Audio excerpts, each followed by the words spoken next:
कैसे हो आप? आज का मेरा विषय आग है। प्रकृति के भीतर की आग के बारे में मैं आज बात करूंगी। आग का नाम सुनते ही जैसे क्रोधी या गुस्से वाला, नहीं नहीं, ऐसा कुछ नहीं है। अगर मान लो कोई सिस्टम है, उसमें कोई हलचल ही नहीं हो रही, तो वह सिस्टम जीवित नहीं। फिर प्रकृति कभी भी मरी हुई नहीं हो सकती। इसलिए प्रकृति के अंदर एक चीज का होना बहुत जरूरी है, चलने का कारण। उसी कारण को ही हम आग कहते हैं। बिना आगे परिवर्तन हो ही नहीं सकता। परिवर्तन का मतलब है एक से दूसरी अवस्था में जाना, पहली अवस्था को छोड़ना और दूसरी अवस्था में प्रवेश करना। बीज जैसे पौधा, पानी, भाप, विचार, क्रिया, इन सब के बीच क्रिया काम करती है। वही फोर्स भीतर की आग है। ये आग दिखाई नहीं देती। जो दिखता है वे परिणाम होता है। कारण हमेशा अंदर होता है, बाहर नहीं। इसलिए प्रकृति की आग दिखाई नहीं देती, लेकिन हर जगह पर काम करती है। जब असंतुलन होता है, संतुलन लाने के लिए ये आग उठती है। प्रकृति जानती है संतुलन के बाद अंत है फिर इस आग का। इसलिए प्रकृति अपने अंदर थोड़ा सा असंतुलन रखती है, वही असंतुलन आग बनता है। यही आग जब अपनी सीमा से आगे बढ़ती है तो लोग इसको विनाश कहते हैं कि विनाश हो गया। प्रकृति के भीतर की आग विनाश के लिए या क्रोधी नहीं, कभी नहीं। वे एक बहुत दुर्लभ, गूढ़ और अक्सर ना कही जाने वाली शक्ति है, जिसे कहा ही नहीं जा सकता, जिसे बहुत कम लोग समझते हैं, महसूस कर सकते हैं बस इसको।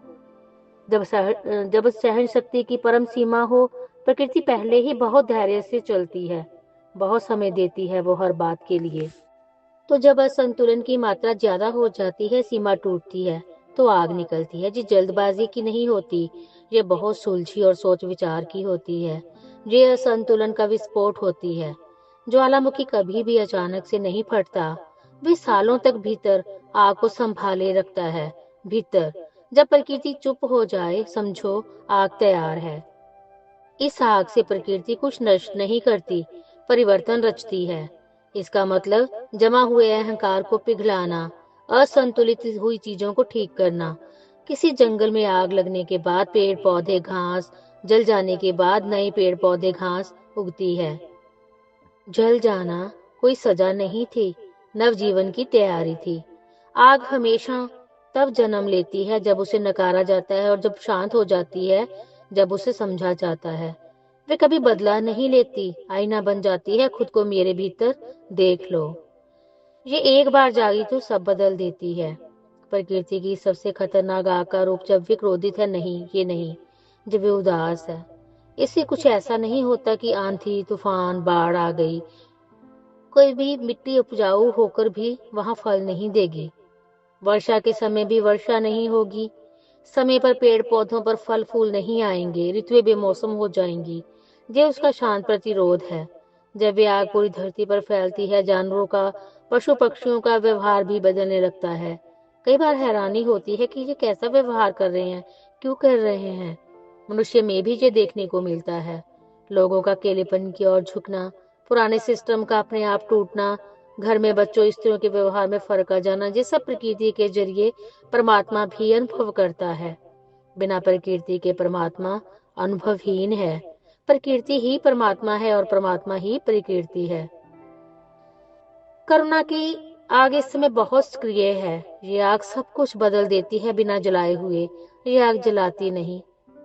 अभी ये आग बहुत सक्रिय है, जागी हुई है। इस समय लोगों में मानसिक थकावट, अकेलापन, रिश्तों का टूटना, सिस्टम में खोखलापन के रूप में फैल रही है। अकेलेपन का मतलब ये नहीं है कि कोई अकेला बैठा है। भीड़ में भी अकेला महसूस करना। रिश्तों के टूटने का मतलब जो नकली थे वो दूर गए, चले गए। युद्ध कहीं बाहर नहीं हो रहा, भीतर हो रहा है। आग अंदर काम कर रही है, भीतर महसूस हो रही है। ये आग कोई तपस्या, अति योग, कठोर साधना से ठीक नहीं होगी। ये रास्ते अपनाने खतरनाक हो सकते हैं। ये प्रकृति के साथ जुड़ाव से सही होगा। सब प्रकृति के साथ और जुड़ना होगा। इससे कुछ मत मांगो, उसको सब पता है किसको क्या देना है। पेड़ के पास बैठो, पानी को देखो, पर सवाल मत करो। जिम्मेदारियां निभाओ, जो है वो चुप रहकर। जिम्मेवारियों को छोड़ना नहीं है। ये आग आपका त्याग नहीं चाहती, बस संतुलन चाहती है। इस आग का काम अहंकार को खत्म करना है। सब कुछ मैं ही हूँ, ये अहंकार की आग है, प्रकृति की आग नहीं। प्रकृति कुछ भी नहीं चाहती, वो बस देती है। और प्रकृति की इस आग का कार्य मनुष्य को शक्तिशाली नहीं, जिम्मेवार बनाना है। इसके बाद फिर प्रकृति मनुष्य को 3 रास्तों पर लेकर जाती है, चौथा कोई रास्ता नहीं। पहले में जो सिस्टम को जोर से पकड़े रखते हैं, इससे छूटने का डर, नियंत्रण, लालच, ये चीजें बढ़ती है। वे प्रकृति से एक तरह से लड़ते हैं। ये फिर थकते टूटते प्रकृति ने नष्ट नहीं करती, खुद से टकराने देती है। दूसरे में जो लोग सब कुछ खुद को मान लेते हैं, मैं ही सब हूँ, बाकी सब सोए हैं, सारा ज्ञान मुझे ही प्राप्त है, ज्ञान को ही पहचान बना लेना, यहीं से अहंकार की आग का जन्म हो जाता है। ये इल्यूजन है, इसी में लोग फंसते हैं।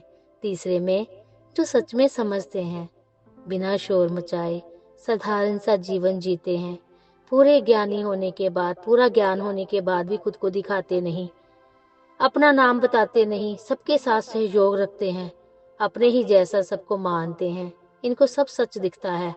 प्रकृति को सुनते हैं, समझते हैं, किसी को आदेश नहीं देते।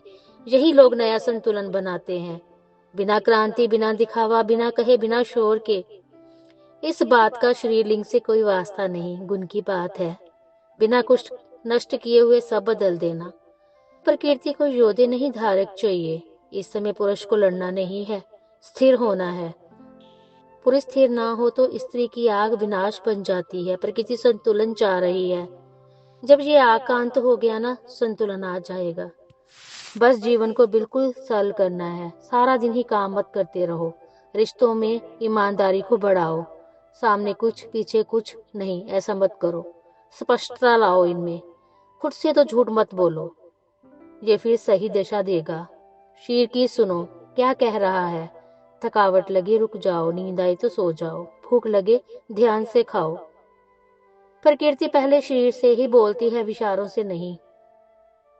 विचारों में बाद में विचार आते हैं। हर रोज 10-15 मिनट खुद के साथ बैठो। कुछ ठीक करने की बहुत कोशिश मत करो, यही सबसे गहरी साधना है। ये आग रिश्तों में भी काम करती है, जहाँ भावना नहीं, लॉजिक है। रिश्ता तब बनता है जब दो अंदरूनी स्थितियां एक दूसरे को हिलाती हैं। बिना आग के रिश्ता समझौता है, जुड़ाव नहीं। दो लोगों के अंदर अलग अलग अधूरापन होता है। जब ये अधूरे हिस्से मिलते हैं तो ऊर्जा तेज होती है। कई पुराने रिश्ते खत्म होते हैं, सच्चे रिश्ते उभरते हैं। ये नष्ट होना नहीं, छटाई होती है। चुप्पी ठीक नहीं, यदि इसको दबाया जाए तो खत्म तो नहीं होती, अंदर जमा होती है। भविष्य के विस्फोट के लिए चुप्पी रिश्ते को अंदर से जला देती है। एक स्वस्थ रिश्ता आग को बुझाता नहीं, चलाता है। बात करके, दिशा तय करके। ये शीर की बात नहीं कि स्त्री का है कि पुरुष का है।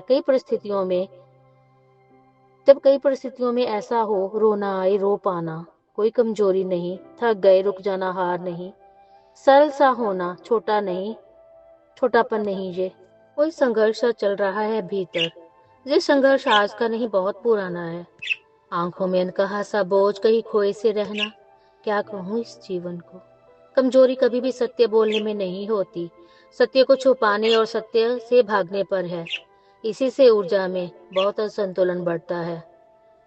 ये आग लपटे नहीं, बीज की बेचैनी है। पत्थरों में धैर्य, मिट्टी में स्मृति और जीवन में चलने की वजह। ये जलाती नहीं, रास्ते बताती है। राख भी इसके लिए नई शुरुआत होती है। ये प्रकृति की आग, सृजन की चुपचाप रोशनी। रुको और दिशा चुनो। बहुत अधिक मत बढ़ो, बहुत कम मत ठहरो। संतुलन में लौट आओ, संतुलन में लौट आओ।